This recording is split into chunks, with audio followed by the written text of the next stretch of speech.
you can do it. Bad. Good assignments. You didn't deserve that one. And some time outside. Can I pop the zip real quick? That's disgusting. And now on camera.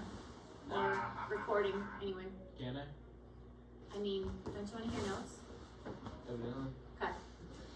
So, moving on with populations and species and how animals have changed and their populations have changed.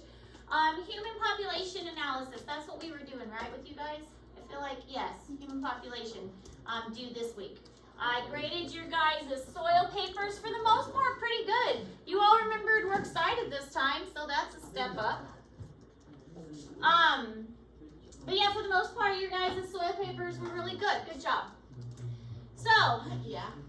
Number of rare species will affect how many samples are needed to measure the full diversity of a given ecosystem. We want to try and estimate how many organisms are found within a particular area. We want to figure out how many rare species are in a particular area, but to do that, we need the bigger the sample size, the better. Always having a big sample size is going to give us the best estimation possible.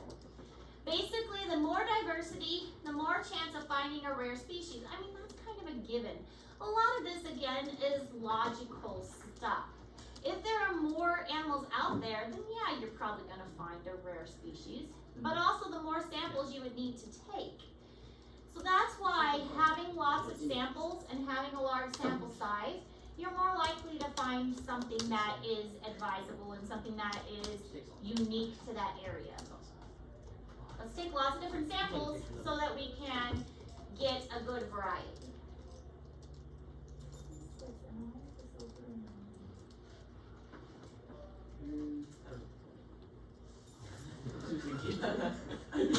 Bless you.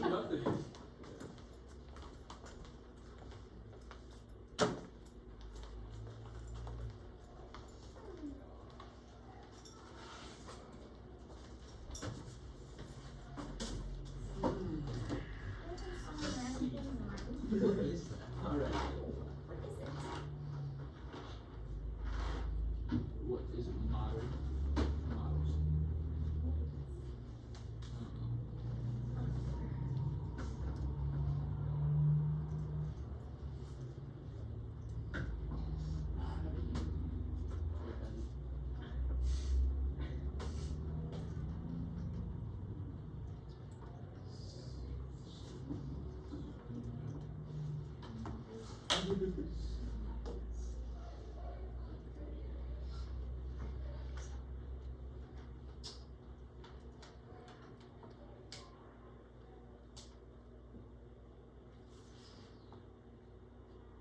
Yeah.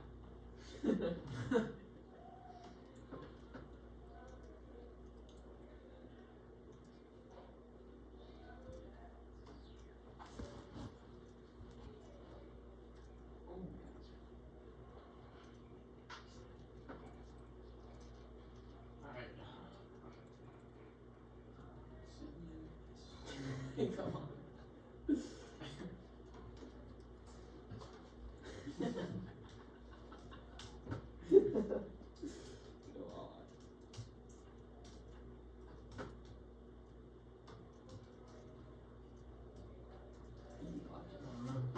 It's just like a mixtape. I like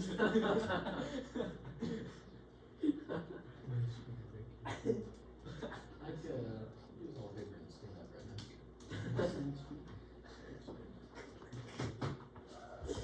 Come on.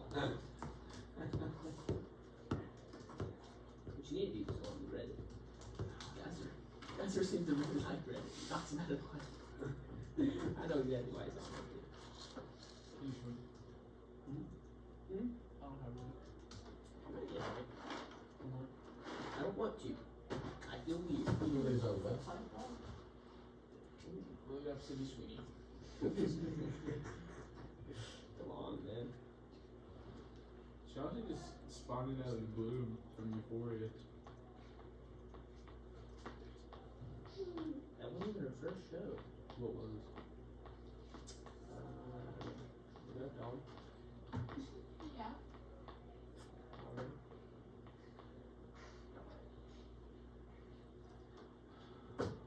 What was C?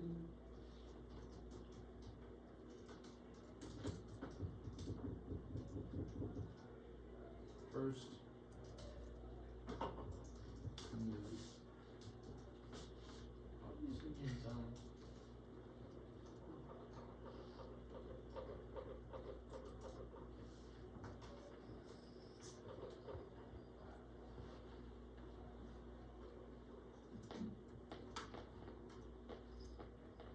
Okay, so this is a sample size of species refraction curve. So if there is a lot of diversity, you're more likely to find a rare species. This is basically what it's saying. That's also why, like, if you go to the rainforest, for instance, you're going to find a lot more rare species there because there's just more species to choose from.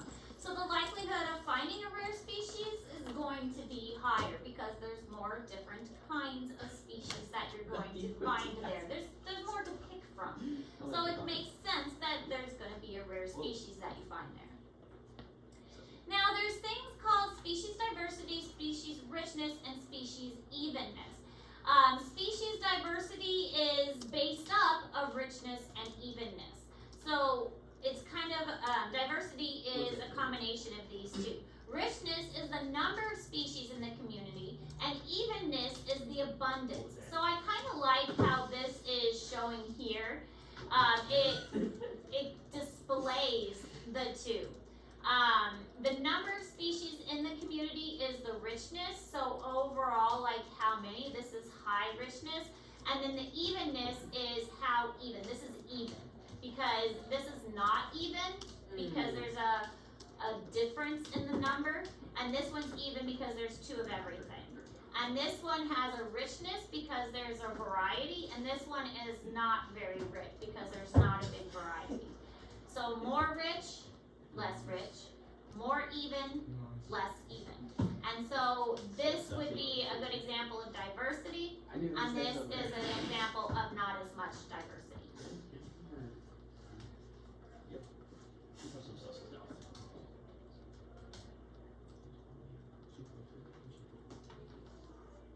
What?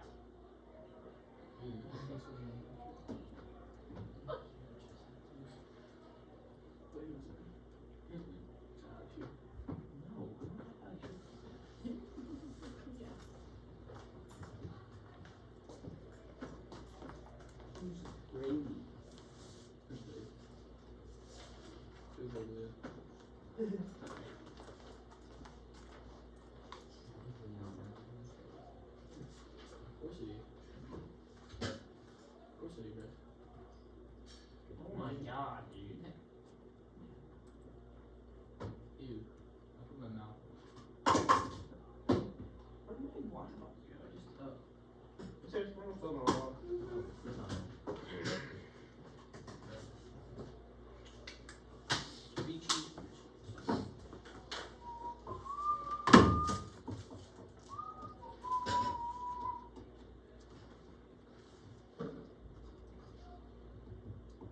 Okay, so here's another example.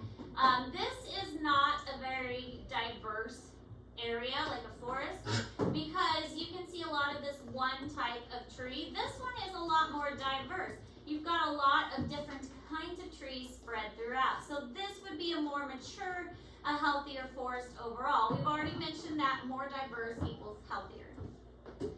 So species diversity increases the environmental complexity. The more complex an environment is, the healthier that environment is overall. Positive relationships between environmental complexity and species diversity. Different kinds of stuff, healthier environment. Overall, that's good.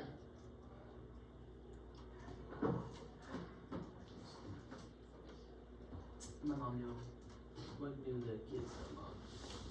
He's a nervous. For sure. He's definitely nervous. He definitely felt. He felt me. Okay, go back to that. Where's his phone last name? That's his location, dude. Right next to the river. I can see it's super. Yeah. It's clean. Obviously, I'm not Yeah, he probably passed out and fell on the river. Facts. What happens? I Faux don't think it shizzle. does. I don't think that just happens. Faux shizzle.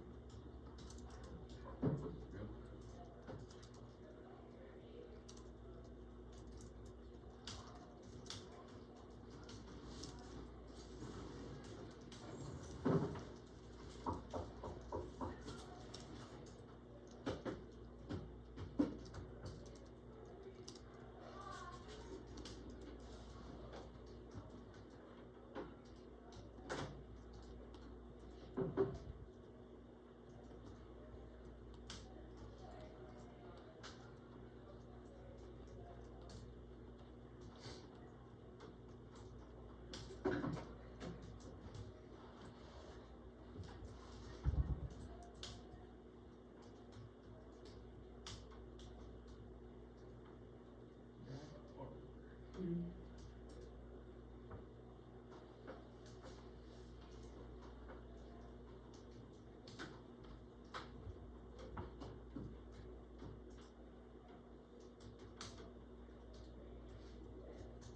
you do grade up from the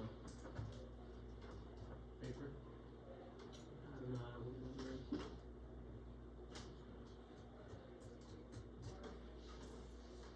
What said you do on the paper?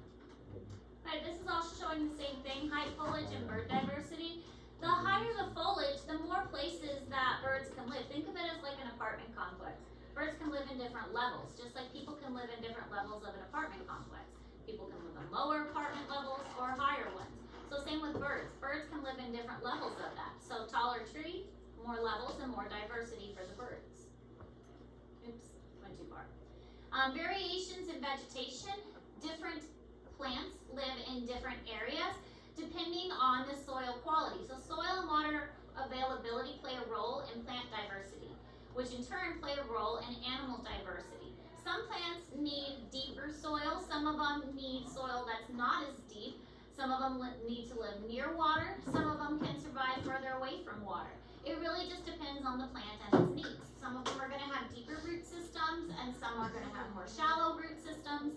And they've all adapted to these different situations so that they don't have to compete with each other. If they all had the same root system, then they wouldn't be able to live in the same area. We don't see what's going on under the ground, but if we could do a cutaway like this, we would be able to see that some of the roots are going to go really far down, or some of them are going to be really shallow at the surface. And that's to allow them to get nutrients at different levels and to get water at different levels. So it's really quite helpful for those plants. Now, most environments are subject to various forms of disturbance. Disturbance is good. Disturbance actually allows a plant or animal to adapt. So what they found is that intermediate levels of disturbance promote higher diversity, and this allows for a state of equilibrium. You don't want to disturb something too much because then it's going to cause stress, but you don't want it to grow stagnant either. If you don't disturb it at all, then it just grows kind of lazy. Think of an animal like Liz, for instance, who's become quite lazy because it just sits there all day. So you need to get an animal out to exercise them and provide some kind of stimulation sometimes because they need a little bit of disturbance. So at intermediate levels, enough time between disturbances slows wide variation of species to colonize, but not competitive exclusion. It means that they get enough stimulation and get enough of a challenge that they're able to survive to an extent, and they're challenged enough that they thrive, but it's not to the point that they are so stressed.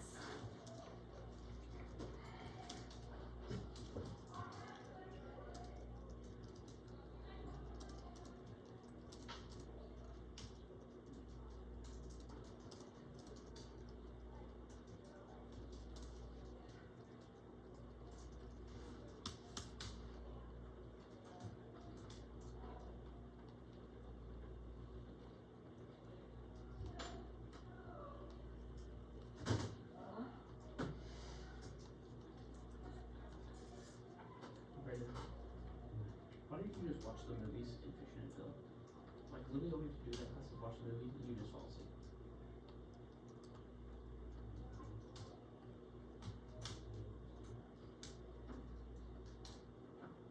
How? What are you doing instead of sleeping?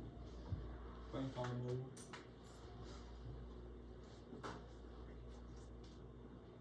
After the dip girl takes time.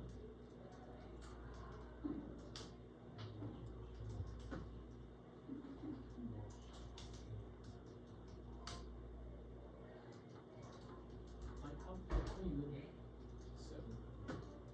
Huh? Yeah, Yeah, I went to bed at 11:30 because I watched Major League. I went to bed at 12 because I stayed up watching Southpaw. Oh. Also watching this new show. It's on HBO Max or Max. It's like has Kenny Powers. He's like this MLB player that goes out and he thinks he's so good, but he goes out there and only throws like 80 miles an hour and gets a grand slam off and he has to retire. Sounds like Axe Life Story. This is. He also has the best entrances ever. There's like people recreating.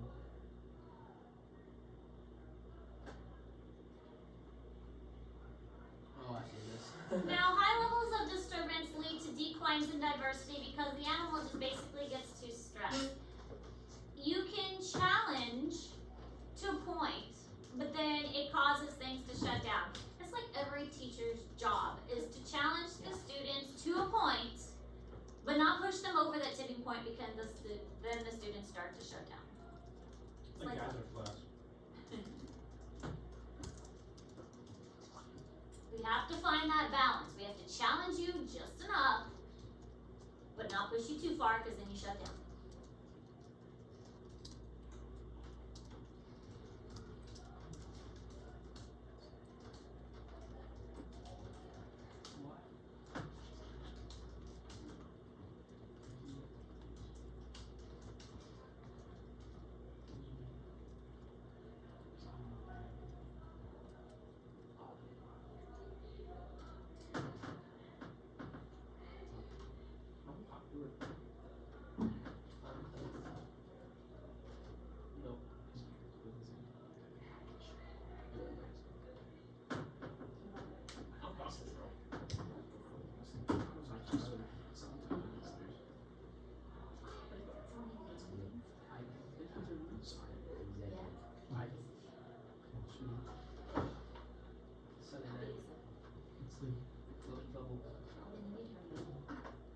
Maybe they I mean, I'm sure it's probably a picture that you're gonna show me. I was supposed to go with this girl. You know what I didn't say? I'll think I about went to it. Midway dancing Think golf about balls. it. And then Once told you her 2 break hours later that I wouldn't be able to make it. I could just print another one. No, I don't break it. Why doesn't matter? It's your fault. I'm not. Why did you do that? Honestly, it takes like not as much work as I thought it No, I would. can't say anything yet. So I would say we Regular filled chance. it a little over what we probably should have. Then we're like, I had to work on my craft. Well, now you You guys know. didn't want to You should have asked me to go and I'm You're a excited senior because, you know, I have a whole thing of resin to use. Nope. So Come on, I just HP, can't we're go up. I've been thinking of getting the kids in 3D. And that is nice. They're getting cheaper We too. have a filament one and a resin I'm telling you, one. buddy. So You definitely call it That's the resin one definitely gets No. a lot more detail. I actually Really? It's kind of stronger. should have had Yes. it serious. I've never heard of a resin one. I mean, I can imagine what it would do. Yeah. It's kind of expensive, but this one we got No. for a pretty good price. It was like 100 something. See. Yeah, Okay, now I know you. maybe 200 Nice. something. It wasn't too expensive. Oh no, it's Skills. Can't wait. Does it like do color and stuff too, like these? I'm sure you could, but I am gonna Let me get it guess. done. So It's it doesn't Cali. matter to me. Now I wanna see. I don't know, you call this right. I'll show you after class. Okay, you bet. Alright, so changes in bird community, again, they'll rise to a point, but when the stressors become too much, whether it's temperature, whether it is a disturbance like, building houses or construction or something like that, they're gonna be a sharp decline in the populations. Keystone species versus umbrella species. Hopefully you guys are familiar with these terms. I have mentioned these a lot before. We talked about them in zoology, we talked about them in biology. These are basic terms. If you don't know what these are, then shame on you at this point, honestly. A keystone species is so important that if you removed them, they would basically die, or the whole community would collapse. An umbrella species is if you protect this one species, then everything that falls under that area would also get protected. So hopefully you know what these are because we've mentioned them so much. If you don't know what they are, yeah, you should.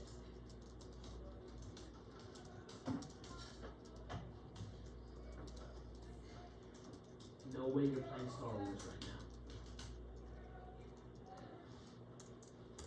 now. This guy heard it. How about this one? No. I probably don't know my campus. Picky. You can do what? Well, I'm pretty sure it's literally in in the bio. Look, there's a dog there. Yeah. Move the dog out. Yeah. Move the dog. That's alright. You can still be played. No. Come on. I can No. AG. Just give me another 2 minutes.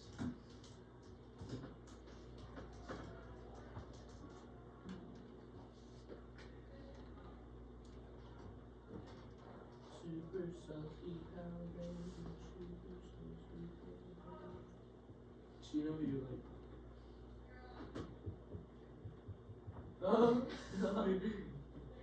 What'd you say? I am? Do you even have road style?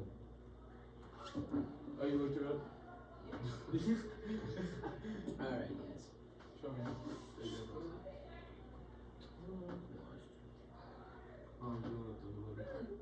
You don't talk, sir.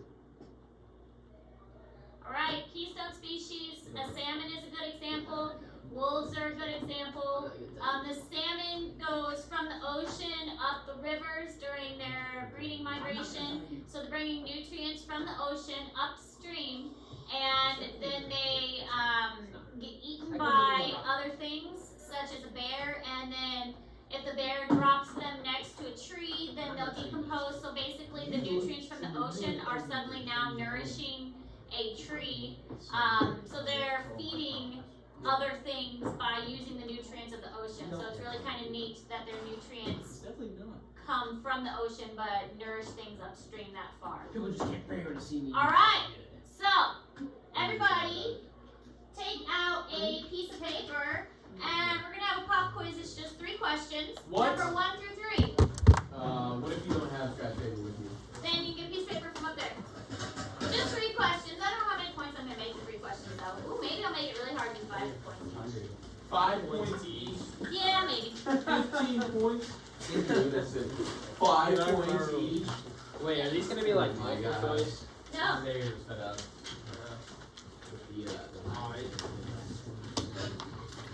Said 3. Mr. What is this insanity?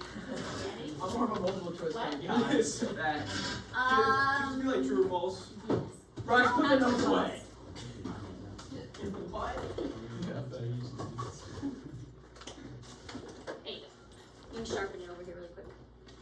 Just stick it in there. Is this like a yes or no? Let's. Sarah's Bryce has his notes out. Well, what I was gonna say. Give me a moment to get set up. You use your notes and you take them. I was actually gonna say that. If you take notes, you can use your notes. Hey. You touch you. Let me see where it is.